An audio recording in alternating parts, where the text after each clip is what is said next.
Julia watched out the car window as she ascended the winding mountain road. The dense forest and cloudy sky reflected her mood, heavy and somber. This had been her state of mind for months, ever since her last anxiety attack had pulled her away from work and social life. She hoped that the isolation in the mountain house would help, but at the same time, she feared being alone with her own thoughts. The house in the mountains, inherited from a distant relative, was small but comfortable. Surrounded by a vast stretch of trees, the property was far from the nearest town, and the only neighbor, according to the real estate agent, lived a few kilometers away. It was exactly what Julia thought she needed, a peaceful retreat to reorganize her mind and start healing. Or at least try. As soon as she entered the house, an unsettling silence enveloped her. Julia knew she was seeking peace, but the soundless void made her uncomfortable. The house was fully furnished and well-maintained, which surprised her.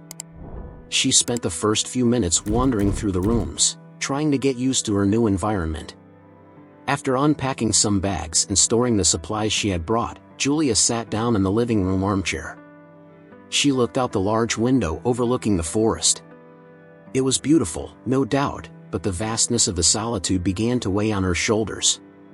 She picked up the phone and called her sister, Clara, as promised. "I arrived safely, the house is nice. A bit too isolated, but I'm fine," Julia tried to sound convincing. "Are you sure this is the best thing for you?" Clara's concerned voice came through the other side. "I don't want you to feel even more alone there." "I'm fine," Julia replied impatiently. "I'm going to try this for a while. I just need some space to think and recover." After the call, Julia tried to distract herself. She made some tea, tidied the bedroom, and finally settled in the living room with a book. As the day darkened, the silence became denser. Only the soft sound of the wind rustling the trees outside broke the monotony. The clock was nearing 10 p.m. when she decided to go to bed. However, as she tried to sleep, something kept her alert. Every little noise in the house seemed amplified by the absolute silence of the mountains. Julia told herself it was just accumulated stress, that she was hypersensitive after months of anxiety, but her body was tense, as if waiting for something. The first night in a new place was always difficult, she thought. She closed her eyes and tried to relax, but it was in vain. Suddenly, a distinct sound interrupted her thoughts, something that didn't seem natural. The sound of footsteps. The soft crunching of leaves being stepped on outside the house. Julia sat up in bed, her heart racing. It couldn't be possible. She was alone, and the nearest neighbor was miles away. She remained still, trying to listen more carefully, but the silence returned. The wind rustled the trees outside, but nothing else. Julia sighed, trying to calm herself. It must have been her mind playing tricks, as it had so many times before. However, as she finally decided to get up to check the doors, something made her stop. A movement outside the bedroom window caught her attention. A shadow passed between the trees. Julia froze, her heart pounding uncontrollably. She approached the window, her hands trembling, and looked carefully. There was nothing. Just the darkness of the forest, static and impenetrable. Could her mind be playing tricks on her again? Or was it real? Julia quickly closed the curtains, feeling a chill run down her spine. Something inside her told her she wasn't alone on that mountain. The next morning, Julia woke up exhausted. The restless night with the noises and the sight of the shadow between the trees still troubled her mind, but she tried to rationalize everything. It was probably just her imagination working against her, as it had so many times before. Whatever it was, she knew she needed to stay focused on her recovery. After a quick breakfast, Julia decided to explore the area around the house. Perhaps occupying herself with simple tasks would help distract her from the unsettling thoughts swirling in her mind. As she walked around the property, she noticed that some fences and parts of the house needed repairs. "This can keep me busy," she thought. Then she heard footsteps. Turning around, she saw a man walking toward her, carrying a toolbox. He was tall, with slightly tousled hair, wearing a flannel jacket. His expression was reserved but not threatening. "You must be the new neighbor," he said, stopping a few meters away. "Yes, I am." "Julia," she responded, feeling a slight tension in the air. "And you are?" "Liam Turner. I live down the road, about 2 kilometers from here. I stopped by to see if everything was okay. This house sometimes needs some fixing." He lifted the toolbox. "I thought I could help." Julia hesitated for a moment. She didn't know this man, but he seemed to be offering genuine help. Besides, she could really use someone who knew how to handle the fences and old doors that needed repair. "I appreciate it. I'm still getting used to everything here," she said, trying to appear more at ease. While Liam worked on the repairs, Julia watched from a distance. He was quiet, efficient, and seemed to know what he was doing. During the time they spent together, few words were exchanged. However, something about his presence made her feel that he, too, was hiding something, as if, like her, he was there searching for something. After finishing the repairs, Liam approached and wiped his hands. "If you need anything else, you know where to find me," he said, waving quickly before leaving. Julia watched as he disappeared down the path leading to his house. She had barely met her neighbor, but she already felt that he was more than just a stranger. Something about him left her uncomfortably curious. Later that afternoon, Julia decided to walk to the small store at the foot of the mountain to buy groceries. It was a long walk, but she needed time to process the recent events and get out of the house, which was already starting to feel suffocating. When she arrived at the store, she noticed an older woman behind the counter. Her hair was gray, and she stood upright, but something in her eyes caught Julia's attention. She seemed to have a deep understanding of everything around her. "I don't see new faces around here very often," said the woman with a gentle smile. "I'm Julia. I'm staying in the house on the mountain for a while," she replied. The woman nodded, as if she already knew exactly who she was. "Evelyn. I've lived here for years. This mountain, well, it has a way of drawing people to it," she said, watching Julia closely. Julia frowned. "Drawing people?" Evelyn shrugged without losing her smile. She began packing some items Julia had chosen. "Yes. People come here looking for something. Often they think they're seeking peace, silence, or even an escape. But this mountain isn't just a refuge, Julia. It confronts you. It brings to the surface everything you've hidden, even the things you don't want to see." Julia felt a chill run down her spine. Evelyn's words echoed in her mind, and she wasn't sure what they meant, but something told her there was a deep truth behind every word. "If I were you, I'd prepare myself," Evelyn continued with a serious look. "The mountain is not an ordinary place. It can bring healing, yes. But it will also require you to face what needs to be faced." Julia was speechless for a moment, absorbing the weight of the woman's words. Evelyn seemed to speak with an authority Julia couldn't ignore. "I appreciate the warning," she said, feeling the anxiety building. Evelyn smiled again, this time more softly. "You'll understand in time. And if you need someone to talk to, I'm here. Just remember, whatever the mountain brings out, it's for your own good." Julia left the store with a different weight on her mind. Evelyn's words echoed like a warning. Could it be that the place where she sought healing was actually the catalyst for her worst insecurities and fears? And if it were true that she would have to face what she feared most, was she ready for it? On the way back home, the cloudy sky and the sound of the wind rustling the trees reinforced the sense of loneliness that seemed to envelop her. When she arrived at the house, night was already falling. She prepared dinner, and as she sat down to eat, the silence around her felt heavier than ever. What had once been tranquility was now becoming oppression. Evelyn's voice echoed in her mind, and Julia couldn't shake the feeling that something was about to happen. Suddenly, she heard the sound again. Footsteps outside the house. This time, Julia quickly got up, her heart racing. She ran to the window and peeked through the curtains. There it was again, the shadow among the trees, motionless, as if watching her. Julia felt panic rise through her body. She closed her eyes for a moment, trying to calm herself. Was it just her mind playing tricks again? Or was this the first confrontation the mountain demanded of her?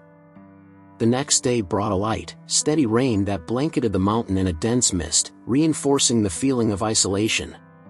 Julia woke up with a heavy mind, the events of the previous night still swirling in her thoughts.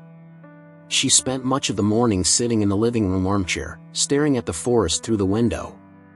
Evelyn's words kept echoing in her head in a disturbing way. The mountain brings out what you don't want to see. She knew she couldn't ignore what was happening. The isolation, which was supposed to help her heal, seemed to be working against her. The silence was no longer a refuge. It was oppressive, almost suffocating. Trying to distract her mind, Julia decided she needed to speak with Dr. Richard Fenton, her therapist. Perhaps he could help alleviate the growing tension. She opened her laptop and started a video call. Richard appeared on the screen, with his usual calm and professional demeanor. "Julia, how are you feeling?" he asked in his comforting tone. Julia took a deep breath, hesitating for a moment before answering. "Not as well as I hoped. I'm hearing things, seeing shadows. I don't know if it's my mind or if it's real." Her voice came out weak, almost a whisper. "And deep down, I don't think I'm ready to be here alone. Maybe it was a mistake." Richard nodded, understanding Julia's concern. "These symptoms aren't uncommon in isolation situations, Julia. Silence, especially when you're already dealing with anxiety, can amplify your fears and paranoia. The key now is not to run away from it but to face it. Remember the techniques we practiced: deep breathing, meditation, and staying occupied with simple tasks. You need to reconnect with yourself in a positive way." Julia nodded, but the discomfort continued to spread through her body.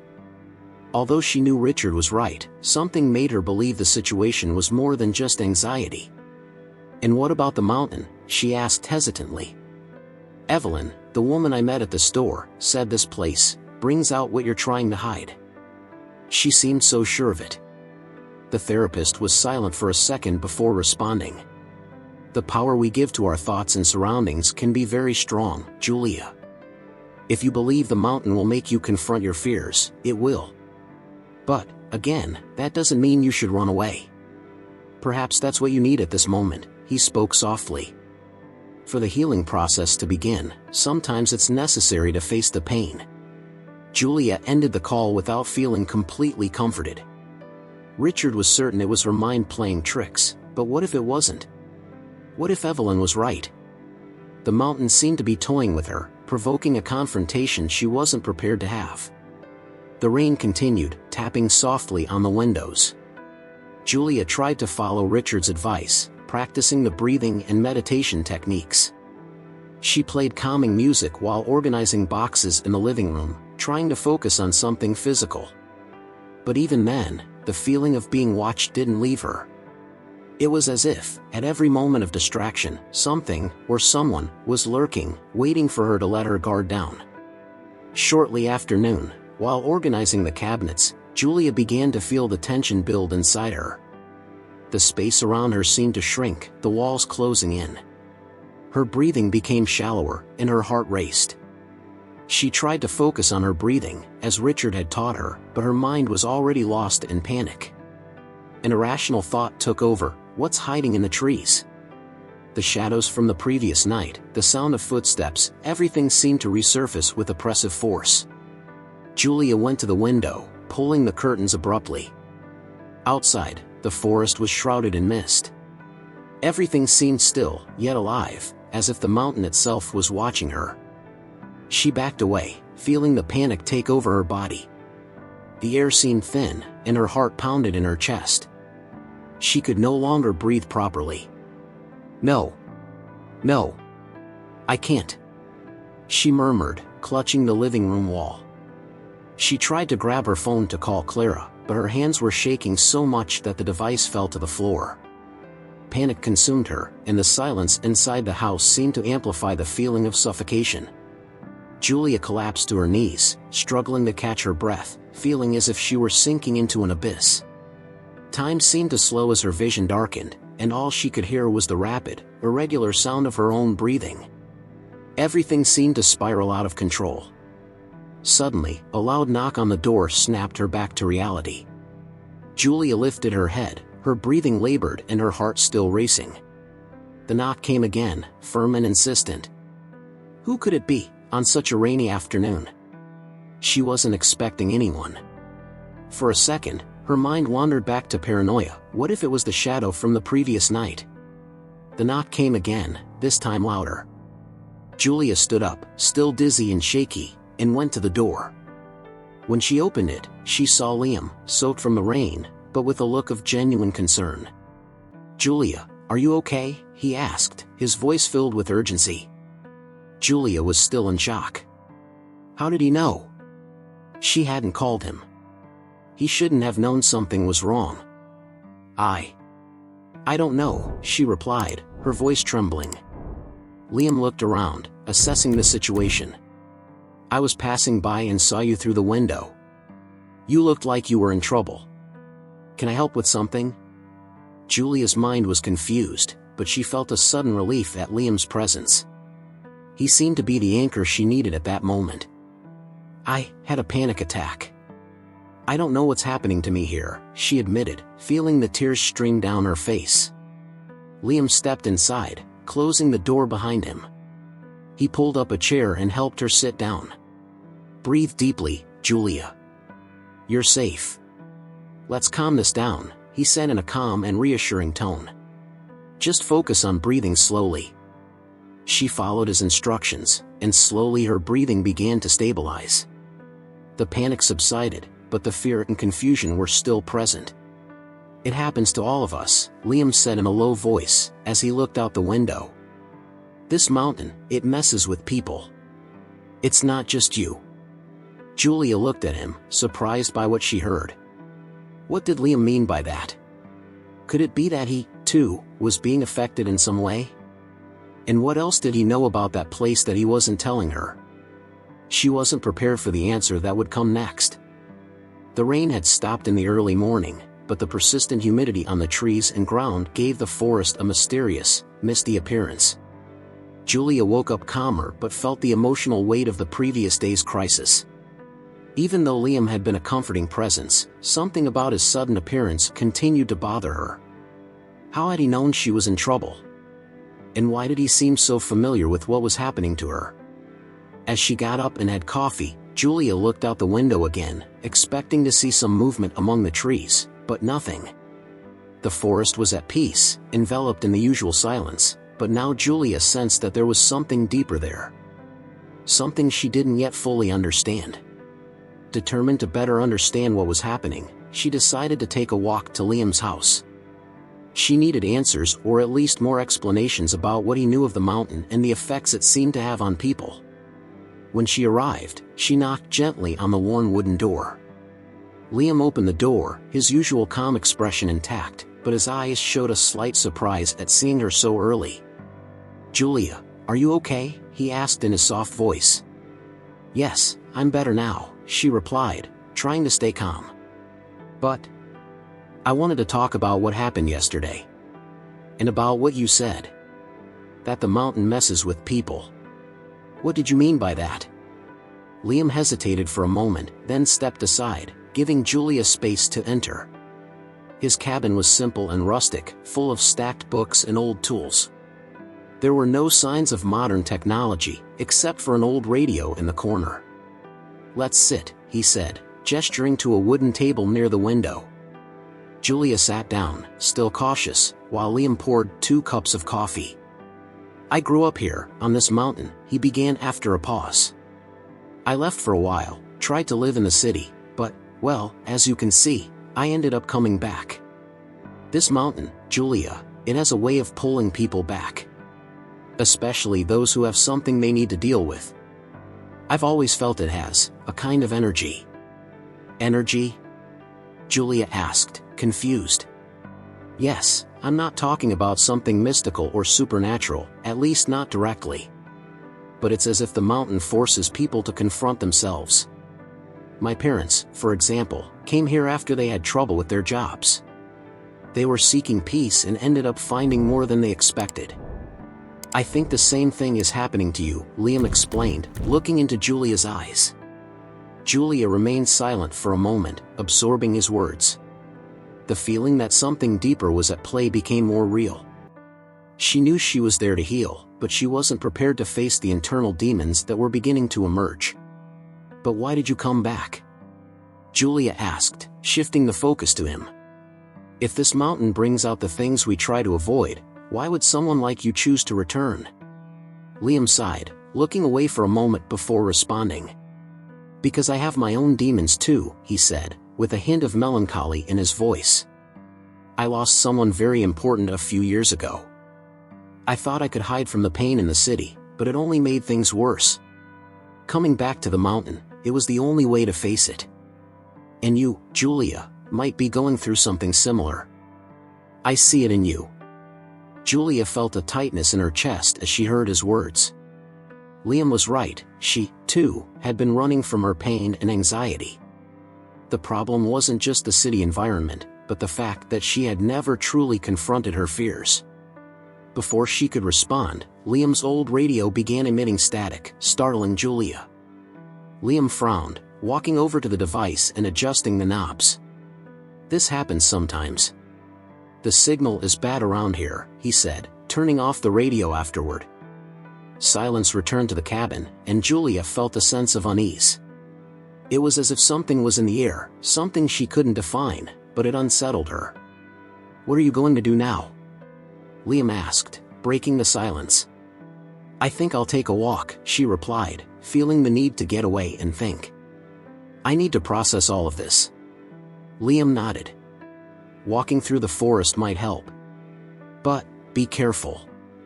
Sometimes, thoughts can lead you down darker paths than expected." Julia thanked him and said goodbye. As she left the cabin, she felt the cool mountain breeze on her face, refreshing but also somber in a way. As she walked back to her own house, the thoughts began piling up in her mind.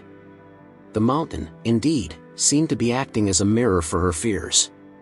Liam was right about that. But what hadn't he told her? What was he holding back? Julia felt there were more secrets in his story than he was letting on. When she got home, Julia decided to explore the forest more. She put on a heavy coat and followed the trail that led to the denser areas of trees.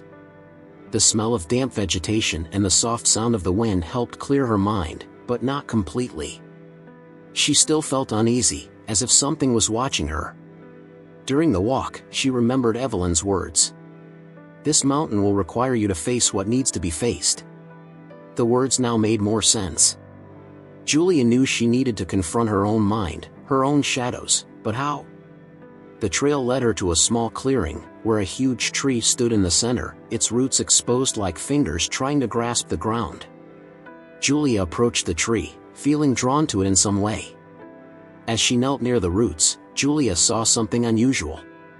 A piece of torn fabric was caught between the roots. When she picked it up, she realized it was part of an old, worn piece of clothing. A strange sensation filled her chest. Who could have left this here? Before she could think further, she felt a presence behind her. She quickly turned, her heart racing. Between the trees, there was a motionless shadow. Julia froze, feeling the panic rise again. But this time, something was different. The shadow didn't seem threatening. It was as if it was just watching. Julia tried to see more clearly, but the shadow slowly moved backward, disappearing into the dense forest mist. Julia stood there, breathless, unsure of what to think. Was it her mind playing tricks again? Or was there something real, something the mountain was hiding, waiting for the right moment to reveal itself? She knew she couldn't avoid the answers any longer. She had to keep going. The mist covered the forest around Julia's house, making the environment even more oppressive. The encounter with the shadows among the trees still echoed in her mind, but at the same time, she knew that much of her sensations came from within herself. The line between reality and illusion seemed to blur with each passing day on the mountain, but Julia knew she had to stay strong. Back in the house, Julia made a cup of tea, trying to calm her thoughts. Liam's words, about how the mountain made people confront their demons, resonated in her mind.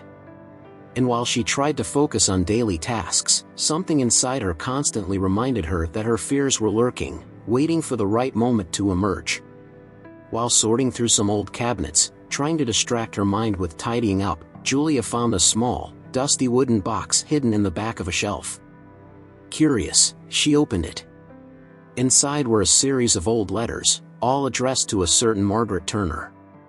The name caught her attention, Turner, the same surname as Liam. Julia leafed through the letters. They were personal, some carried romantic tones, but what intrigued her most was the tone of anguish that permeated many of them. One, in particular, caught her attention. Dear Margaret, the mountain still holds us. It confronts us daily, and I feel the weight of it every day. I don't know if I will ever be able to free myself from this burden. I hope you find the peace you seek. The letter was signed by Thomas, and Julia realized there was more to this story than she had imagined. Who were Margaret and Thomas? And what had they faced on this mountain? The connection to Liam seemed evident, but there was more. Julia began to suspect that the emotional struggle Liam mentioned wasn't just something he experienced alone, it was part of his family. Uneasy with the discovery, Julia decided she needed to talk to someone who could clarify what was happening.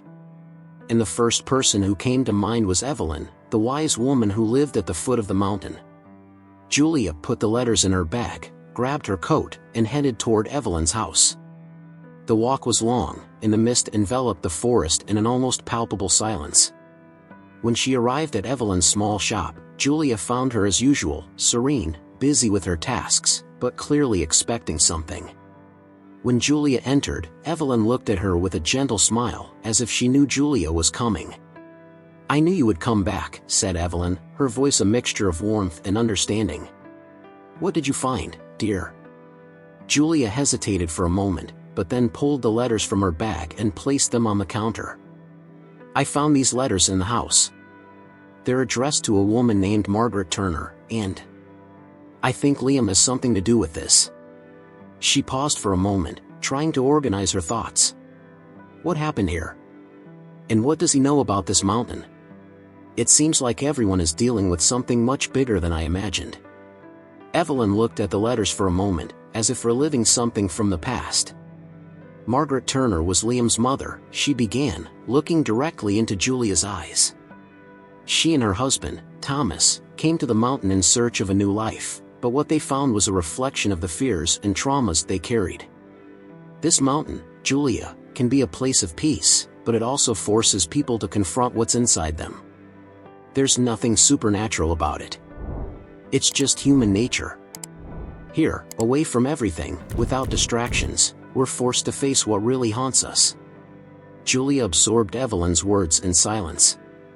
There was no magic in the mountain, just the isolation, the loneliness, and the raw truth of being alone with your own thoughts. The shadows she saw were hers, and the struggles Liam faced were also internal. And Liam? Julia asked. Does he know that? Is he facing his own fears too? Evelyn nodded slowly. Liam grew up here, but he never fully left his family's past behind. The pain his parents carried, it was passed on to him. He always believed that by coming back to the mountain, he could deal with it alone. But no one can fight everything alone, Julia. He needs help just as much as you do. Julia remained silent for a moment, processing what Evelyn had said. Liam was going through the same process as she was, facing his own ghosts and fears, trying to find a way to survive it. Julia began to understand that, just like her, Liam was using the mountain as a way to hide and, at the same time, to confront himself. Do you think there's a way out of this? Julia asked, her voice soft, almost a plea for hope. Evelyn smiled, a light smile but full of wisdom. Healing doesn't come all at once, Julia. It comes little by little, as you face each part of yourself that you're afraid to look at. Sometimes, you need someone by your side to help carry the weight. Julia left the shop with a slightly clearer mind, but with a new challenge ahead. Now, it wasn't just about facing her own fears, but also understanding the pain Liam carried. maybe, together, they could support each other and find a way to leave the past behind. When she returned home, it was already late afternoon. The atmosphere inside the house felt lighter, although the memories of the past few days still weighed on her mind. Julia sat in the armchair and began rereading the letters. Thomas's words were full of regret but also a hope he never seemed to reach. Suddenly, the doorbell rang, startling Julia. When she opened the door, she saw Liam standing there, with a serious expression on his face. "We need to talk, Julia," he said bluntly. "There are things I need to tell you about me, about my family. I think you deserve to know." Julia invited him in, and as Liam sat across from her, she felt that this moment would be decisive. Evelyn's words echoed in her mind, "No one can fight everything alone." Now, it was time to face the truths both of them had avoided for so long. Liam entered Julia's house with firm steps, but his face revealed the weight of what he was about to share.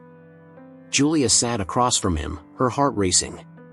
She knew that whatever he was about to say would change how she saw everything, the mountain, her own struggle, and what he was going through. For a few seconds, silence hung between them, only the soft sound of the wind brushing against the windows. Finally, Liam took a deep breath and began to speak. "My parents came to this mountain, just as you did, in search of peace," he began in a low voice. "They had their own problems, life traumas, and they believed that isolation here would help them face everything. But, as you've probably realized, solitude can amplify fears, not ease them." Julia listened intently, connecting the pieces she had discovered in Margaret and Thomas's letters. "So they went through something similar to what we're facing now?" Julia asked, sensing she already knew the answer. Liam nodded, his eyes focused on the floor. "Yes. My mother, Margaret, struggled with depression and anxiety for years. My father, Thomas, thought the best way to help her was to take her away from the city, away from the pressures of the outside world. But what they didn't understand was that the problem wasn't in their surroundings, but inside themselves. The mountain just removed the distractions, forcing them to confront what they were avoiding." He paused, the sadness evident in his voice. "And it ended up destroying them." "What happened?" Julia asked, feeling a tightness in her chest. "My father, he tried to fight it alone. He was the kind of man who didn't believe in asking for help, who thought he had to be strong for all of us. But the loneliness consumed him. He never found the peace he was looking for. He ended up isolating himself from everyone, even my mother. And when he could no longer bear it, Liam took a deep breath, his voice trembling. He gave up." Julia felt a chill run down her spine. She could imagine the burden this left on Liam, growing up in a family where traumas were ignored rather than faced together. "And your mother?" Julia asked, fearing the answer. "My mother never recovered from his loss," Liam continued, the heavy sadness in his words. "She spent the rest of her life on this mountain, trapped between grief and her own demons. She sent me away when I was younger, thinking that getting me off the mountain and away from all that weight would save me. But, in the end, I came back, believing I could fix what my parents couldn't." Liam looked at Julia, and she felt the weight of his story. He carried the burden of his parents, the guilt of not being able to help, and the hope that, somehow, the mountain could bring the healing his parents never found. "And you?" Julia asked in a soft voice. "Why do you think the mountain drew you back?" Liam ran a hand through his hair, as if trying to organize his thoughts. He began, his voice faltering for a moment. "I thought that by coming back here, I could fix the past. That by facing what my parents couldn't, I would find some form of redemption. But since I returned, I've realized I can't do this alone. And, more importantly, I've realized that what I need isn't to hide in isolation but to accept that I need help. That I can't fight everything alone." Julia felt a sudden sense of relief hearing those words. Liam was verbalizing exactly what she herself was beginning to understand about herself. The mountain wasn't the problem. It had simply amplified what they had both been avoiding, their fears, traumas, and the need for support. "I think we're here for the same reasons, Liam," Julia said after a long silence. I also believed that solitude and silence would heal me. That away from everything and everyone, I could find peace. But the truth is, solitude only amplified the noise in my mind. Liam nodded in agreement. The mountain forces us to face what we've avoided. But now I realize that, just like my parents, I can't do this alone. He looked at Julia, his eyes softer now. And neither can you. Julia felt a wave of emotion wash over her. For the first time since arriving on the mountain, she realized she wasn't alone in her struggle. She and Liam were both facing their own demons, but perhaps, together, they could find a way forward. I don't know what's going to happen from here, Julia said honestly. But maybe, we don't have to do this alone anymore. Liam smiled, a gentle smile, but full of meaning. Maybe not, he replied. The silence that followed between them was different this time. It wasn't the oppressive silence Julia had felt since arriving on the mountain. It was a silence of mutual understanding, of acceptance. They weren't healed, but they were ready to begin the journey together. In the days that followed, Julia and Liam began to support each other in small but significant ways.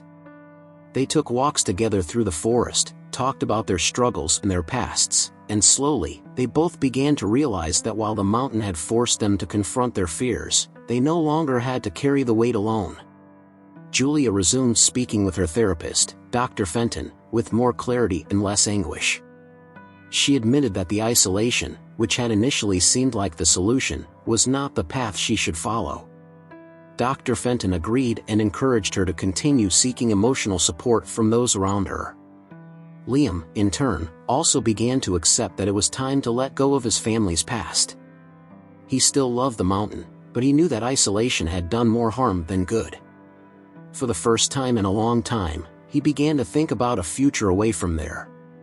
One morning, as the two of them sat on Julia's porch, watching the sunrise over the mountains, Liam broke the silence. I was thinking. He began cautiously. Maybe it's time to leave the mountain behind.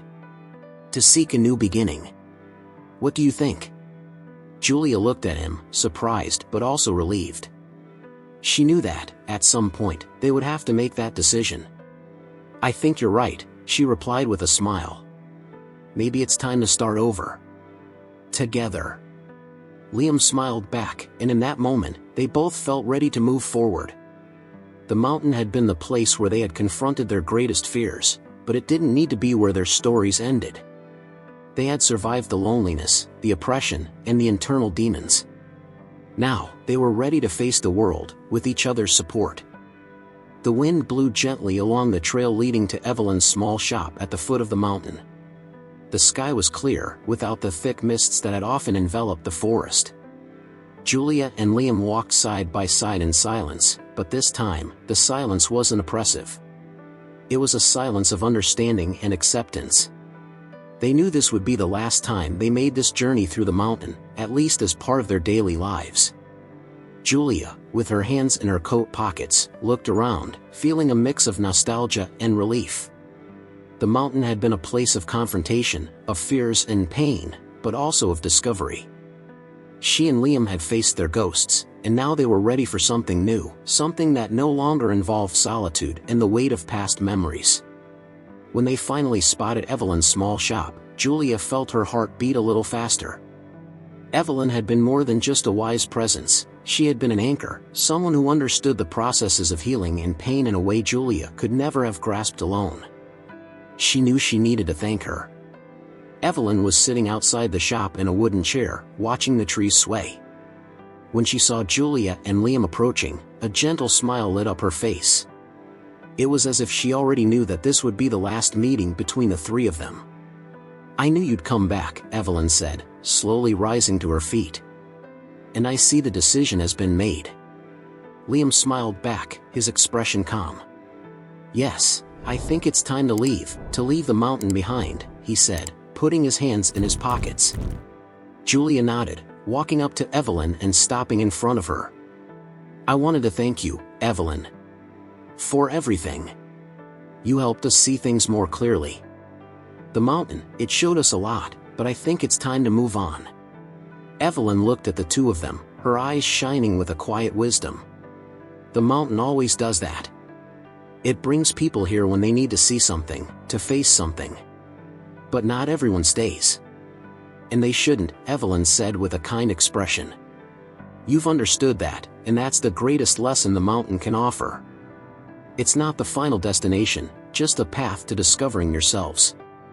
The next step is outside of here. Julia felt Evelyn's words touch her heart. That was exactly what she and Liam had learned. Isolation had been the start of the process, but the real healing lay in accepting that they needed to move forward, together. Wherever you go now, Evelyn continued, looking directly at Julia, remember that what you faced here doesn't disappear.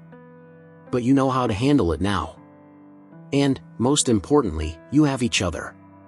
Julia smiled, feeling a wave of gratitude. Thank you, Evelyn. We'll never forget this. Liam stepped forward and extended his hand to Evelyn, who shook it firmly. It was a pleasure meeting you, Evelyn. You have a way of seeing the world that few have. The pleasure was mine, dear, Evelyn replied with a smile. And remember, life is a constant learning process. You'll still have your battles, but now you have more tools to face them. Julia and Liam nodded. With one last glance at Evelyn, they turned toward the trail, ready to leave the mountain for the last time. As they walked back, Julia felt a lightness she hadn't experienced in a long time. The weight she had carried when she arrived was disappearing, replaced by the confidence that, although there were still challenges ahead, she would no longer face them alone. As they moved further from the shop, the sound of the wind in the trees seemed like a distant echo, a silent goodbye from the mountain. The decision to leave wasn't a sign of giving up, but of a fresh start. The mountain had fulfilled its role, forcing them to look within themselves and find the strength that had once seemed unreachable. As they walked along the trail that led back to the town, Liam reached out and intertwined his fingers with Julia's. She looked at him and smiled, feeling a peace she hadn't felt in a long time. They were leaving the mountain, but not the lesson it had taught them. At the end of the trail, the road to the town opened ahead of them. With firm steps, they crossed it, leaving the past behind, ready to face whatever came, together. If you enjoyed this story, don't forget to subscribe to the channel, like the video, leave a comment, and check out our next story.